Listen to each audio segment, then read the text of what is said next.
The title of my story is about Jan's journey to the deep, a struggle for a seafarer's dreams.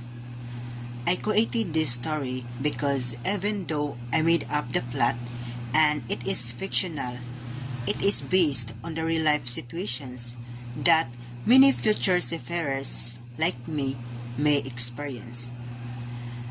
Many marine aspirants can relate to Jan's struggles, the agencies, the payment, the pressures, and the fear of not getting a chance.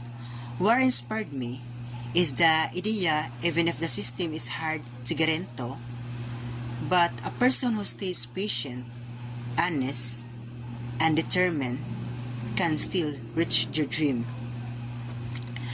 And also reminds me to keep going no matter how difficult the journeys becomes.